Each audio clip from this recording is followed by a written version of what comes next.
ವಿಶ್ವಾಸ ವೈದ್ಯಾಸರ್ ಅವರಿಗೆ ಮುಖ್ಯೋಪಾಧ್ಯಾಯರು ಸಿಬ್ಬಂದಿ ವರ್ಗ ಹಾಗೂ SDMCಯ ಎಲ್ಲ ಸರ್ವ ಸದಸ್ಯರು ಮತ್ತು ವಿದ್ಯಾರ್ಥಿಗಳ ಪರವಾಗಿ ಹಾರ್ದಿಕವಾದ ಸ್ವಾಗತವನ್ನು ಕೊಡ್ತಾ ಇದ್ದೇವೆ. ಈಗ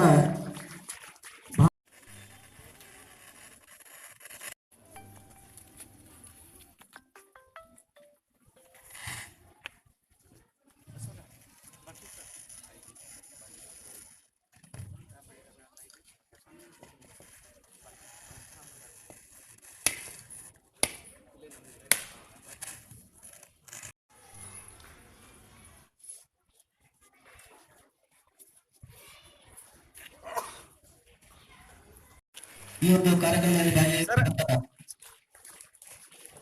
ಎಲ್ಲ ಗೌರವಾನ್ವಿತ ಪುರಸಭೆ ಸಾದಾ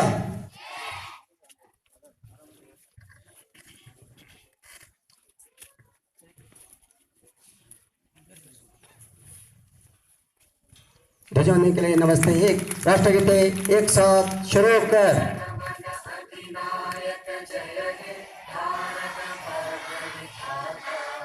पंजाब सिंध गुजरात मराठा द्राविड़ उत्कल बंगा विंध्य हिमाचल यमुना गंगा उज्जल जलधि तरंगा तव शुभ नामे जागे तव शुभ आशीष मागे गाहे तव जय गाथा जनगण मंगलदायक जय हे भारत भाग्य विधाता जय हे जय हे जय हे जय जय जय जय हे।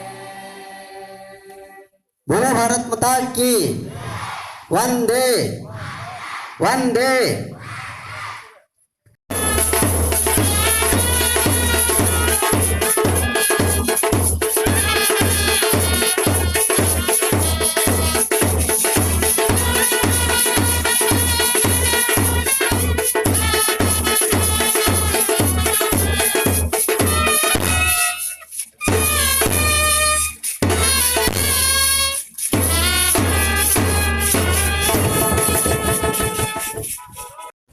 ಎಲ್ಲರಿಗೂ ನಮಸ್ಕಾರಗಳು.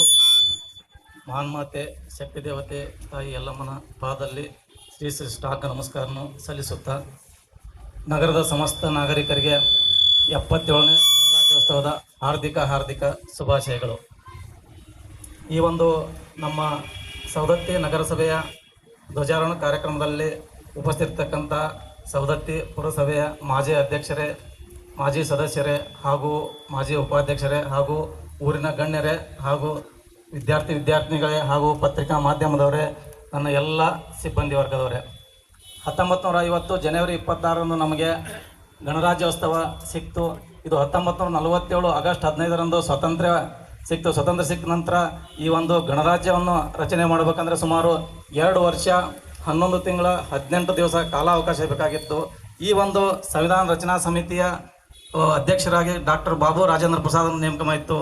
ಕರಡು ಸಮಿತಿ ಅಧ್ಯಕ್ಷರಾಗಿ ಡಾಕ್ಟರ್ ಬಾಬಾ ಸಾಹೇಬ್ ಅಂಬೇಡ್ಕರ್ನ್ನು ನೇಮಕ ಮಾಡಿ ಇವರ ಜೊತೆಯಲ್ಲಿ 7 ಜನ ಸದಸ್ಯರನ್ನು ನೇಮಕ ಮಾಡಿ ಈ ಒಂದು ಕರಡು ಸಂವಿಧಾನ ರಚನೆಗೆ ಎಂದು ಚಾಲನೆ ನೀಡಲಾಯಿತು.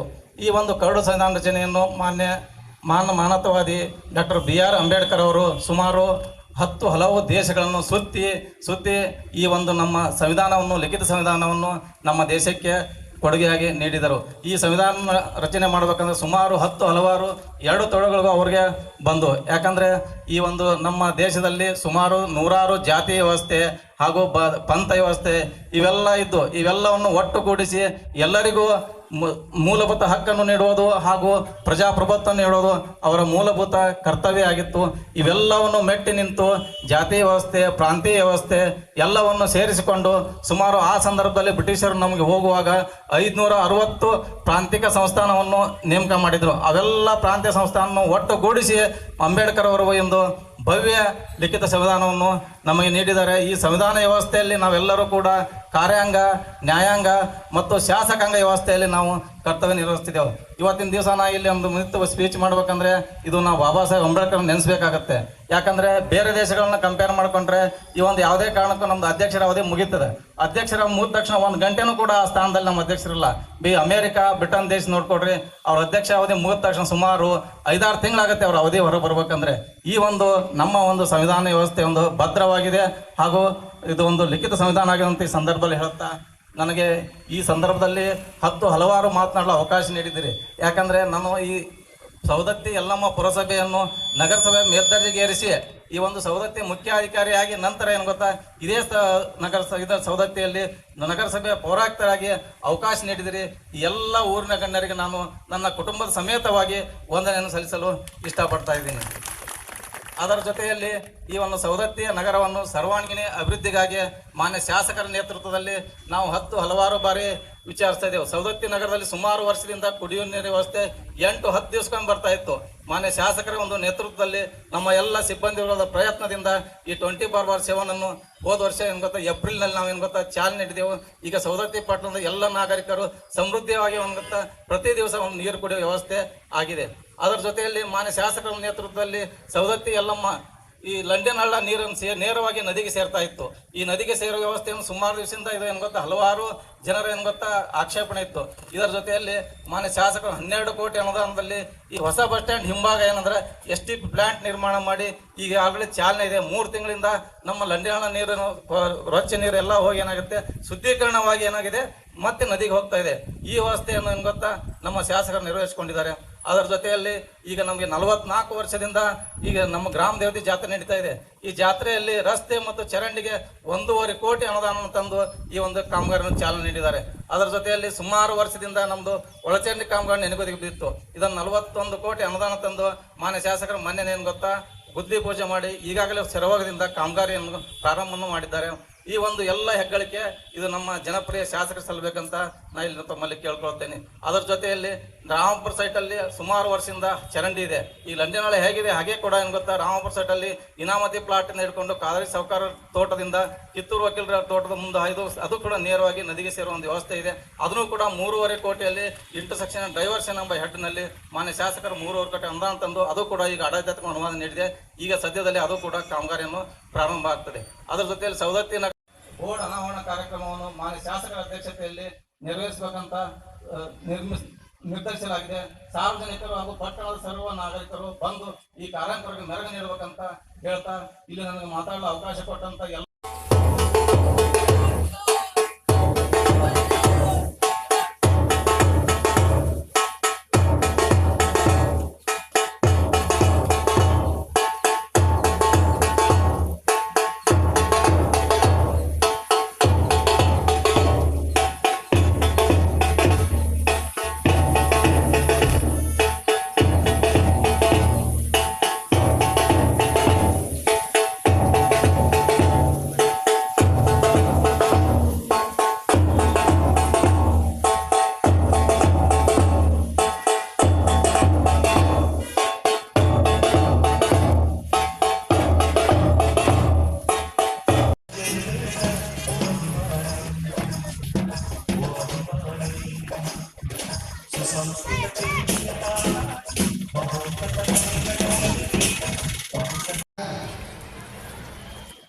ನೇತೃತ್ವದಲ್ಲಿ ಇಂದು 77ನೇಯ ಗಣರಾಜ್ಯೋತ್ಸವ ದಿನಾಚರಣೆಯನ್ನು ಈ ಕ್ರೀಡಾಂಗಣದಲ್ಲಿ ಆಚರಣೆ ಮಾಡುತ್ತಿದ್ದು ಈಗಾಗಲೇ ಗೌರವಾನ್ವಿತ ಶಾಸಕರಿಂದ ಧ್ವಜಾರೋಹಣ ಹಾಗೂ ಪರೇಡ್ ವೀಕ್ಷಣೆ ಮುಗಿದಿದ್ದು ಈಗ ವೇದಿಕೆ ಕಾರ್ಯಕ್ರಮದಲ್ಲಿ ಆಸಕ್ತರಾಗಿದ್ದಾರೆ. ಈ ಕಾರ್ಯಕ್ರಮದ ಅಧ್ಯಕ್ಷತೆಯನ್ನು ಕೂಡ ವಹಿಸಿಕೊಂಡಿರುವಂತಹ ಜನಪ್ರಿಯ ಶಾಸಕರು ಗೌರವಾನ್ವಿತ ಸನ್ಮಾನ್ಯ ಶ್ರೀ ವಿಶ್ವಾಸ್ ವಸಂತ ವೈದ್ಯ ಸರಿಗೆ ತಮ್ಮೆಲ್ಲರ ಪರವಾಗಿ ಮತ್ತು ಮಕ್ಕಳ ಪರವಾಗಿ ವೇದಿಕೆ ಪರವಾಗಿ ಹಾರ್ದಿಕವಾದ ಸ್ವಾಗತವನ್ನು ಬಯಸ್ತೇನೆ. ಈ ಕಾರ್ಯಕ್ರಮದ ಮುಖ್ಯ ಅತಿಥಿಗಳು, ಅಧ್ಯಕ್ಷರು, ಎಪಿಎಂಸಿ ಸದಸ್ಯರಾಗಿರುವಂತಹ ಮಾನ್ಯ ಚಂದ್ರಶೇಖರ್ ಪೂಜಾರಿಗೂ ಕೂಡ ಈ ಕಾರ್ಯಕ್ರಮಕ್ಕೆ ಹಾರ್ದಿಕವಾದ ಸ್ವಾಗತ ಬಯಸ್ತೇನೆ. ಹಾಗೆ ಈ ಕಾರ್ಯಕ್ರಮದ ವೇದಿಕೆ ಮೇಲೆ ಉಪಸ್ಥಿತಿರುವಂತಹ ಉಪಾಧ್ಯಕ್ಷರು, ಎಪಿಎಂಸಿ ಸದಸ್ಯರಾಗಿರುವಂತಹ ಮಾನ್ಯ ಶ್ರೀ ಮಾರುತಿ ಬಸವಗುಂಡಿ ಸರ್ಗೂ ಕೂಡ ಈ ಕಾರ್ಯಕ್ರಮಕ್ಕೆ ಹಾರ್ದಿಕವಾದ ಸ್ವಾಗತ ಬಯಸ್ತೇನೆ. ಈ ಕಾರ್ಯಕ್ರಮದ ವೇದಿಕೆ ಮೇಲೆ ಉಪಸ್ಥಿತರಿರುವಂತಹ ಮಾನ್ಯ ಅಧ್ಯಕ್ಷರು, ತಾಲೂಕಾ ಗ್ಯಾರಂಟಿ ಅನುಷ್ಠಾನ ಸಮಿತಿ ಸದಸ್ಯರಾಗಿರುವಂತಹ ಶ್ರೀ ಶಿವಕುಮಾರ್ ರಾಠೋಡ್ ಸರ್ಗೆ ಕೂಡ ಈ ಕಾರ್ಯಕ್ರಮಕ್ಕೆ ಹಾರ್ದಿಕವಾದ ಸ್ವಾಗತ ಬಯಸ್ತೇನೆ. ಈ ಕಾರ್ಯಕ್ರಮದ ಮುಖ್ಯ ವಾರಿಗಳು ಸನ್ಮಾನ್ಯ ತಹಸೀಲ್ದಾರ್ ಸಾಹೇಬರಾಗಿರುವಂತಹ ಮಲ್ಲಿಕಾರ್ಜುನ್ ಹೆಗ್ಗಣ್ಣನವರ ಸರ್ಗೆ ಕೂಡ ಈ ಕಾರ್ಯಕ್ರಮಕ್ಕೆ ಹಾರ್ದಿಕವಾದ ಸ್ವಾಗತ ಬಯಸ್ತೇನೆ. ತಾಲೂಕ್ ಪಂಚಾಯತಿ ಕಾರ್ಯನಿರ್ವಾಹಕ ಅಧಿಕಾರಿಗಳು ಸನ್ಮಾನ್ಯ ಆನಂದ್ ಪಡ್ಕುಂದ್ರಿ ಸರ್ಗೂ ಕೂಡ ಈ ಕಾರ್ಯಕ್ರಮಕ್ಕೆ ಹಾರ್ದಿಕವಾದ ಸ್ವಾಗತ ಬಯಸ್ತೇನೆ. ನೂತನವಾಗಿ ನಮ್ಮ ನಗರಸಭೆಯನ್ನು ಪರಿವರ್ತನೆ ಮಾಡಿರುವಂತಹ ಮಾನ್ಯ ಶಾಸಕರಿಗೆ ಈ ಸಂದರ್ಭದಲ್ಲಿ ಅಭಿನಂದನೆ ಸಲ್ಲಿಸ್ತಾ, ಪೌರ ಆಯುಕ್ತರಾಗಿರುವಂತಹ ಸಂಗನಬಸಯ್ಯ ಗದಿಗಿಮಠ ಸರ್ಗೆ ಕೂಡ ಈ ಕಾರ್ಯಕ್ರಮಕ್ಕೆ ಹಾರ್ದಿಕವಾದ ಸ್ವಾಗತ ಬಯಸ್ತೇನೆ. ನಮ್ಮ ಸಿಪಿಐ ಸಾಹೇಬರಾಗಿರುವಂತಹ ಸುರೇಶ್ ಸರ್ಗೆ ಕೂಡ ಈ ಕಾರ್ಯಕ್ರಮಕ್ಕೆ ಹಾರ್ದಿಕವಾದ ಸ್ವಾಗತ ಬಯಸ್ತೇನೆ. ಹಾಗೆ ವೇದಿಕೆ ಮೇಲೆ ಆಸೀನರಾಗಿರುವಂತಹ ಶಿವಾನಂದ್ ಪಟ್ಟಣ್ ಶೆಟ್ಟಿ ಅವರಿಗೆ ಕೂಡ ಈ ಕಾರ್ಯಕ್ರಮಕ್ಕೆ ಹಾರ್ದಿಕವಾದ ಸ್ವಾಗತ ಬಯಸ್ತೇನೆ. ಪತ್ರಿಕಾ ಮಾಧ್ಯಮದ ಸ್ನೇಹಿತರೆ, ತಮ್ಮೆಲ್ಲರಿಗೂ 77ನೇ ಗಣರಾಜ್ಯೋತ್ಸವದ ಹಾರ್ದಿಕ ಶುಭಾಶಯಗಳನ್ನ ಕೋರಿ, ಈಗಾಗಲೇ ಪ್ರಾಸ್ತಾವಿಕ ಗುರಿಯಲ್ಲಿ ಸಂದೇಶ ವಾಚನದಲ್ಲಿ ನಮ್ಮ ಗಣರಾಜ್ಯೋತ್ಸವದ ಬಗ್ಗೆ ಸಾಕಷ್ಟು ವಿಷಯಗಳನ್ನ ನಮ್ಮ ರಾಜ್ಯವರಾಗಿರ್ಬೋದು, ತಹಸೀಲ್ದಾರರಾಗಿರ್ಬೋದು ತಮ್ಮೆಲ್ಲರಿಗೂ ಹೇಳಿದ್ದಾರೆ ಅಂತ ಭಾವಿಸಿ, ನಮ್ಮ ದೇಶಕ್ಕೆ 1947ರಲ್ಲಿ ಸ್ವಾತಂತ್ರ್ಯ ಸಿಕ್ತು. ಆದರೆ ನಿಜವಾದ ಸ್ವಾತಂತ್ರ್ಯ 1950ರಲ್ಲಿ ಸಂವಿಧಾನದೊಂದಿಗೆ ಗಣರಾಜ್ಯವಾಯಿತು. 1950 ಜನವರಿ 26ರಂದು ಡಾಕ್ಟರ್ BR ಅಂಬೇಡ್ಕರ್ ಅವರ ಒಂದು ನೇತೃತ್ವದಲ್ಲಿ ಒಂದು ದೊಡ್ಡ ಲಿಖಿತ ಹೊಂದಿರುವಂತಹ ಸಂವಿಧಾನ ರಚನೆ ಆಯಿತು. ಆ ಒಂದು ಸಂವಿಧಾನ ಇಡೀ ವಿಶ್ವದಲ್ಲಿ ಅತ್ಯಂತ ಶ್ರೇಷ್ಠವಾಗಿರುವಂತಹ ಸಂವಿಧಾನ ನಮ್ಮ ಭಾರತ ಸಂವಿಧಾನ ಅಂತ ಹೇಳಿಕೆ ಬಹಳಷ್ಟು ಹೆಮ್ಮೆ ಆಗ್ತದೆ. ಒಂದು ವೇಳೆ ಡಾಕ್ಟರ್ ಬಾಬಾ ಸಾಹೇಬ್ ಅಂಬೇಡ್ಕರ್ ಅವರು ಬಹಳಷ್ಟು ಮುಂದಾಲೋಚನೆಯನ್ನು ಮಾಡಿ ಈ ಸಂವಿಧಾನವನ್ನು ನಮ್ಮ ಭಾರತ ದೇಶಕ್ಕೆ ಕೊಡುಗೆಯನ್ನ ಕೊಟ್ಟಿದ್ದಾರೆ.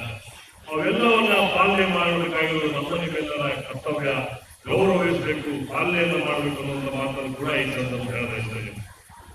ಒಂದು ವೇಳೆ ಇವತ್ತು ನಾನು ಕೂಡ ಇವತ್ತು ಒಬ್ಬ ಕ್ಷೇತ್ರದ ಶಾಸಕನಾಗಿ ತಮ್ಮೆಲ್ಲರ ಆಶೀರ್ವಾದದೊಂದಿಗೆ ಈ ಕ್ಷೇತ್ರದ ಶಾಸಕನಾಗಿ ನಿಂತು ಮಾತಾಡಲಿಕ್ಕೆ ಕಾರಣ ಡಾಕ್ಟರ್ ಬಾಬಾ ಸಾಹೇಬ್ ಅಂಬೇಡ್ಕರ್ ಅವರು ಕೊಟ್ಟಿರತಕ್ಕಂಥ ಸಂವಿಧಾನ ಅನ್ನತಕ್ಕಂಥ ಮಾತನ್ನು ಕೂಡ ಈ ಸಂದರ್ಭದಲ್ಲಿ ಇಷ್ಟಪಡ್ತೇನೆ. ಸಂವಿಧಾನ ಗಣರಾಜ್ಯ ಎಂದರೆ ಜನರಿಂದ ಜನರಿಗಾಗಿ, ಜನರಿಗೋಸ್ಕರ. ಪ್ರಜೆ ನಮ್ಮ ಪ್ರಭುಗಳು, ಜನರಿಂದಲೇ ಜನರ ಸೇವೆಯನ್ನ ಮಾಡುವುದಕ್ಕಾಗಿ ನಾವು ಈ ಒಂದು ಸ್ಥಾನಮಾನದಲ್ಲಿ ಕೊಟ್ಟಿರ್ತಕ್ಕಂಥ ಬಾಬಾ ಸಾಹೇಬ್ ಅಂಬೇಡ್ಕರ್ ಅವರು ನಾನು ಎಷ್ಟು ನಿಲ್ಲಿಸಿದ್ರು ಕೂಡ ಕಡಿಮೆ ಅಂತ ನಾನು ಭಾವಿಸ್ತೇನೆ. ಮದುವೆ ಇತ್ತೀಚಿನ ದಿನಮಾನಗಳಲ್ಲಿ ಈ ಒಂದು 2 ವರ್ಷ 8 ತಿಂಗಳ ಅವಧಿಯಲ್ಲಿ ನಾನು ಕೂಡ ಈ ಕ್ಷೇತ್ರದ ಶಾಸಕರಾದ್ರಿಂದ ಸೌಲಭ್ಯ ನಗರದಲ್ಲಿ ಸಾಕಷ್ಟು ಸುಧಾರಣೆಯನ್ನು ಮಾಡುವಂತ ಪ್ರಾಮಾಣಿಕ ಕೆಲಸವನ್ನ ನಾವು ಮಾಡಿದ್ದೇವೆ. ಇವತ್ತು ಮೂಲ ಅಭಿವೃದ್ಧಿಗೆ ಬೇಕಾಗಿರುವಂತ ಗುಣಮಟ್ಟದ ಒಳಚರಂಡಿ ಯೋಜನೆಯನ್ನ ಇದೇ ವೇದಿಕೆಯ ಮೇಲೆ ಬಂದು ನಾನು ಮೊಟ್ಟ ಮೊದಲಿಗೆ ಭಾಷಣದಲ್ಲಿ ಒಳಚರಂಡಿ ಯೋಜನೆಯನ್ನ ಮಾಡ್ತೇನೆ ಅಂತ ಹೇಳಿದೆ. ಅದು 124 ಕೋಟಿ ರೂಪಾಯಿ ಅನುದಾನದೊಂದಿಗೆ ಮೊದಲನೇ ಫೇಸ್ನಲ್ಲಿ 41 ಕೋಟಿ ರೂಪಾಯಿ ಅನುದಾನ ಬಿಡುಗಡೆಯಾಗಿ ಈಗಾಗಲೇ ಕೆಲಸ ಕೂಡ ಪ್ರಾರಂಭ ಆಗಿದೆ. ಅತಿ ಶೀಘ್ರದಲ್ಲಿ ಆ ಒಳಚರಂಡಿ ಯೋಜನೆಯನ್ನು ಮಾಡುವುದರ ಮುಖಾಂತರ ಅದರ ನಂತರ ಒಳ್ಳೆಯ ಒಂದು ಗುಣಮಟ್ಟದ ರಸ್ತೆ ಚರಂಡಿ ನಿರ್ಮಾಣವನ್ನು ಕೂಡ ಮಾಡಿಕೊಳ್ಳುವಂತ ವ್ಯವಸ್ಥೆಯನ್ನ ಖಂಡಿತವಾಗಲು ಮಾಡ್ತೇನೆ. ಅಲಂಕಾರಿಕ ದೀಪಗಳನ್ನು ಅಳವಡಿಸುವುದರ ಮುಖಾಂತರ ಒಂದು ಉತ್ತಮವಾದಂತಹ ಅದ್ಭುತವಾದಂತಹ ನಗರವನ್ನ ಮಾಡುವಂತಹ ಕೆಲಸವನ್ನ ಖಂಡಿತವಾಗಲು ನಾನು ಮಾಡೇ ಮಾಡ್ತೇನೆ ಅಂತಕ್ಕಂಥ ಮಾತನ್ನ ಈ ಸಂದರ್ಭದಲ್ಲಿ ಹೇಳಿ ಇನ್ನೂ 2 ವರ್ಷ 4 ತಿಂಗಳ ಅವಧಿ ನನಗೆ ಇದೆ. ಈ 2 ವರ್ಷ 4 ತಿಂಗಳ ಅವಧಿಯಲ್ಲಿ ಇನ್ನೂ ಹೆಚ್ಚಿನ ಪ್ರಮಾಣದಲ್ಲಿ ಈ ಒಂದು ಕಾಮಗಾರಿಗಳನ್ನ ಮಾಡೋದ್ರ ಮುಖಾಂತರ ಇತಿಹಾಸದಲ್ಲಿ ಏನಾದರೂ ಬರಡುವಂತ ಕೆಲಸವನ್ನ ಪ್ರಾಮಾಣಿಕವಾಗಿ ನಾನು ಮಾಡ್ತೇನೆ ಅನ್ನುವಂತ ಮಾತನ್ನು ಕೂಡ ಈ ಸಂದರ್ಭದಲ್ಲಿ ಹೇಳಿ, ನಾನು ಈ ಮಾಡ್ತೇನೆ ಅನ್ನುವಂತ ಮಾತನ್ನು ಕೂಡ ಈ ಸಂದರ್ಭದಲ್ಲಿ ಹೇಳಿ, ವಿಶೇಷವಾಗಿ ಇವತ್ತು ಸೌದತ್ತಿ ಯಲ್ಲಮ್ಮ ಪುರಸಭೆ 150 ವರ್ಷದಂತ ಸೌದತ್ತಿ ಪುರಸಭೆಯಾಗಿದ್ದನ್ನ ಇವತ್ತು ನನ್ನ ಅವಧಿಯಲ್ಲಿ ಸೌದತ್ತಿ ಯಲ್ಲಮ್ಮ ನಗರಸಭೆಯಾಗಿ ಮಾಡುವುದಕ್ಕೆ ಯಶಸ್ವಿಯಾಗಿದ್ದಾರೆ ಅಂತ ಹೇಳಲಿಕ್ಕೆ ಕೂಡ ಬಹಳಷ್ಟು ಹೆಮ್ಮೆ ಅನ್ನಿಸ್ತದೆ. ಇನ್ನೂ ಇಂದ ಇವತ್ತು ನಮ್ಮ ಸೌದತ್ತಿ ಹೆಸ್ಕಾಂ ಇವತ್ತು ಕೇವಲ ಒಂದೇ ಒಂದು ಸಬ್ ಡಿವಿಷನ್ ಮೇಲೆ ನಡೀತಾ ಇರೋದನ್ನ ಕೇಳಿ ಬಹಳಷ್ಟು ದುಃಖವಾಗ್ತದೆ. ಈಗಾಗಲೇ ನಾನು ಮುಖ್ಯಮಂತ್ರಿಗಳಿಗೆ ಪ್ರಸ್ತಾವನೆಯನ್ನ ಸಲ್ಲಿಸಲಾಗಲೇ ಆಗಿದೆ.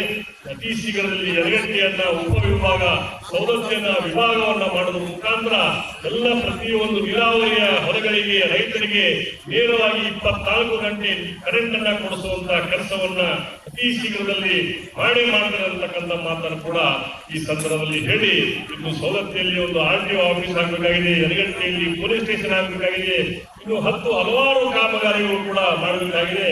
ಅವೆಲ್ಲವನ್ನ ನನ್ನ ಒಂದು ಅವಧಿಯಲ್ಲಿ ಮಾಡಿ ಅತ್ಯಂತ ಹೆಚ್ಚಿನ ಒಂದು ಕಾಮಗಾರಿಗಳನ್ನ ಅಭಿವೃದ್ಧಿಯನ್ನ ಮಾಡಿ ಎಲ್ಲ ಜನರ ಮುಂದೆ ಬರ್ತೇನೆ, ಇಲ್ಲಾಂದ್ರೆ ಬರೋದಿಲ್ಲ ಅಂತಕ್ಕಂಥ ಮಾತನ್ನು ಕೂಡ ಈ ಸಂದರ್ಭದಲ್ಲಿ ಹೇಳಿ, ನನಗೆ ನೋಡಿ ಅದರ ಮಾನ್ಯ ಆರೋಗ್ಯ ಸಚಿವರಾಗಿರುವಂತಹ ಸನ್ಮಾನ್ಯ ದಿನೇಶ್ ಅವರಲ್ಲಿ ನಾವು ಮನವಿಯನ್ನು ಮಾಡಿಕೊಂಡು ಹಿಂದಿನ ಬಜೆಟ್ ನಲ್ಲಿ ಅದಕ್ಕೆ 41 ಕೋಟಿ ರೂಪಾಯಿಗಳನ್ನ ಬಜೆಟ್ ನಲ್ಲಿ ಸೇರಿಸಿ ಈಗ ಟೆಂಡರ್ ಕೂಡ ಪ್ರೊಸೆಸ್ ಆಗಿದೆ.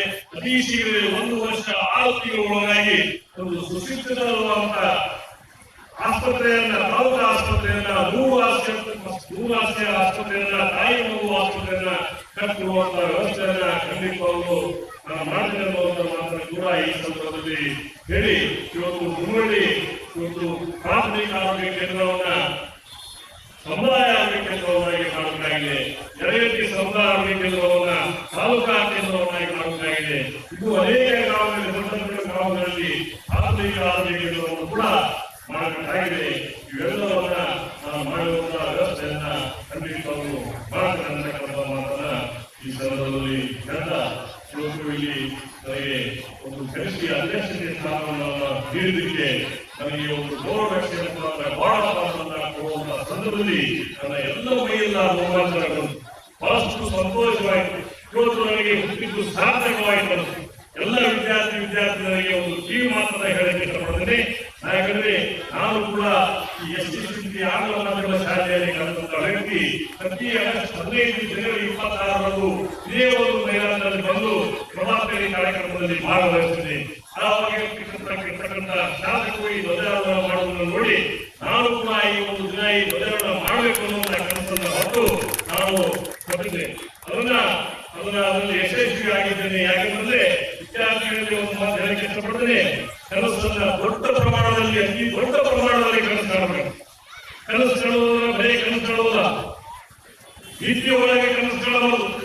ಕನಸು ಕಂಡ್ರೆ ಕನಸು ಹೆಂಗೆ ಕಾಣಬೇಕಪ್ಪ ಅಂದ್ರೆ ವಿದ್ಯೆ ಹಾಕಬಾರದು, ಅಂತ ಕನಸು ಕಾಣಬೇಕು ಅನ್ನುವಂತ ಮಾತನ್ನ ವಿದ್ಯಾರ್ಥಿಗಳಲ್ಲಿ ನಾನು ಕಿವಿ ಮಾತನ್ನ ಹೇಳಿ, ತಂದೆ ತಾಯಿಗಳಿಗೆ ಒಳ್ಳೆಯ ಮಕ್ಕಳಾಗಿ, ಸಮಾಜಕ್ಕೆ ಒಳ್ಳೆಯ ವ್ಯಕ್ತಿಯಾಗಿ ಅನೇಕ ವಿವಿಧ ಕ್ಷೇತ್ರದಲ್ಲಿ ದೊಡ್ಡ ಸಾಧನೆಯನ್ನ ಮಾಡುವಂತ ಪ್ರಯತ್ನವನ್ನು ತಾವು ಮಾಡಬೇಕು.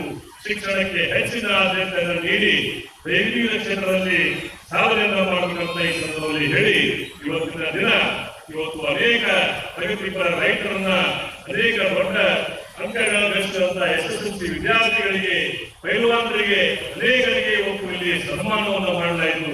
ಆ ಒಂದು ಸನ್ಮಾನವನ್ನು ಸ್ವೀಕರಿಸಿದಂತ ಎಲ್ಲ ಹೊರಗರಿಗೆ ಅನಂತ ಅಭಿನಂದನೆಗಳನ್ನ ಈ ಸಂದರ್ಭದಲ್ಲಿ ಸಲ್ಲಿಸಿ, ನನಗೆ ಇಲ್ಲಿ ಇವತ್ತು ಅಧ್ಯಕ್ಷತೆ ಸ್ಥಾನವನ್ನು ಕೊಟ್ಟಿದ್ದಕ್ಕೆ ತಮ್ಮೆಲ್ಲರಿಗೂ ತಾಲೂಕು ಆಡಳಿತದ ಎಲ್ಲ ಅಧ್ಯಕ್ಷರಿಗೆ, ಸರ್ವ ಸದಸ್ಯರಿಗೆ ನನ್ನ ಅನಂತ ಧನ್ಯವಾದಗಳನ್ನು ಅರ್ಪಿಸಿ ನನ್ನ ಮಾತಿಗೆ